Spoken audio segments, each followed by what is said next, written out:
500 বছর আগে পুরী শ্রী মন্দিরকে নিয়ে যে ভবিষ্যৎবাণী করা হয়েছিল তা আজ অক্ষরে অক্ষরে মিলে যাচ্ছে। বর্তমানে ভবিষ্যৎ মালিকা গ্রন্থটি অত্যন্ত চর্চায় রয়েছে। তার কারণ এর আগে হয়তো কোনো গ্রন্থ এত ভবিষ্যৎবাণী করতেই পারেনি। সেখান থেকে আবারও পাওয়া গেল 9টি ভয়ানক তথ্য, যা বর্তমান পৃথিবীর সঙ্গে হুবহু মিলে যাচ্ছে। এর সংকেত বার্তা দিচ্ছে পুরীর জগন্নাথ মন্দির। ওড়িশার প্রসিদ্ধ সন্ত অচ্যুতানন্দ দাসের লেখা ভবিষ্যৎ মালিকা গ্রন্থে হাজারো ভবিষ্যৎবাণী রয়েছে, যার বেশিরভাগ মিলে যাচ্ছে।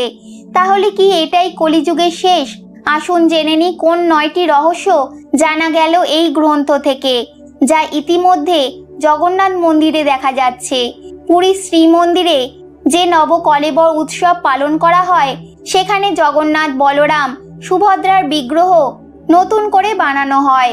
2015 সালে যখন এই উৎসব চলছিল, সেই সময় সেবায়েতদের মধ্যে সংঘর্ষ হয়, যার কারণে ওই উৎসব 12 ঘন্টা পর করা হয়।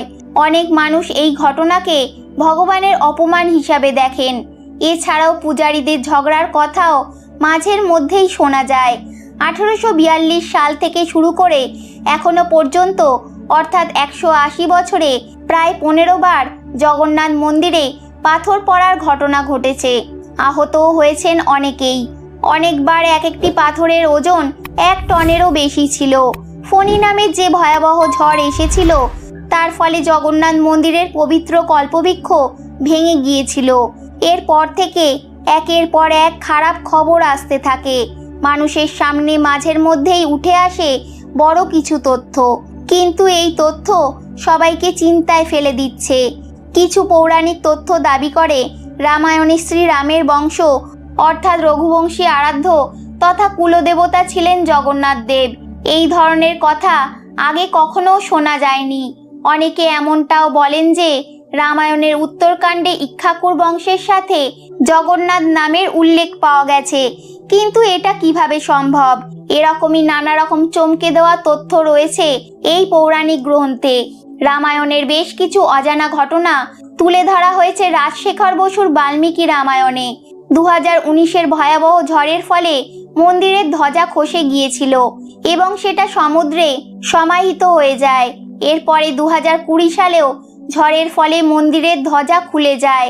জগন্নাথ মন্দিরের ধ্বজা খসে যাওয়ার ঘটনাকে অশনি সংকেত হিসাবে মনে করা হয়, যার পরেই শুরু হয় করোনা মহামারীর দাপট।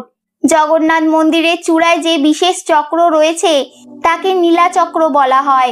অষ্টধাতু দিয়ে তৈরি এই চক্রকে খুবই পবিত্র মনে করা হয়। ফণী ঝড়ের ফলে এই চক্র বেঁকে গিয়েছিল। শ্রীমন্দিরের চূড়ার ধ্বজায় আগুন লেগে যায়। এই ভয়াবহ ঘটনায় ভক্তরা এবং সেবায়েতরা সকলে অত্যন্ত ভয় পেয়ে যান, যার ভবিষ্যৎবাণী আগে থেকেই করা ছিল। জগন্নাথ মন্দির, যার উপরে একটা পাখিকেও উঠতে দেখা যায় না, কিন্তু 2 বার মন্দিরের চূড়ায় মাংসাশী পাখি যেমন বাজ এবং চিলকে উঠতে দেখা যায়, যা এর আগে কখনো দেখা যায়নি। এটা নিঃসন্দেহে ভয়াবহ অশনি সংকেত। আজ পর্যন্ত বহুবার নিউজ কিংবা পত্রিকায় দেখা গেছে এই ধরনের খবর। মন্দিরে দেখা গেছে রক্তের চিহ্ন, যা সম্পূর্ণভাবে ভবিষ্যৎবাণীর সাথে মিলে যায়। এর মানে কি কলিযুগ শেষ হতে চলেছে? সেটা তো এখন সময়ই বলবে, কিন্তু প্রত্যেকটি কথা হুবহু গ্রন্থের সাথে মিলে গিয়েছে। আজকে এই পর্যন্তই। জয় জগন্নাথ।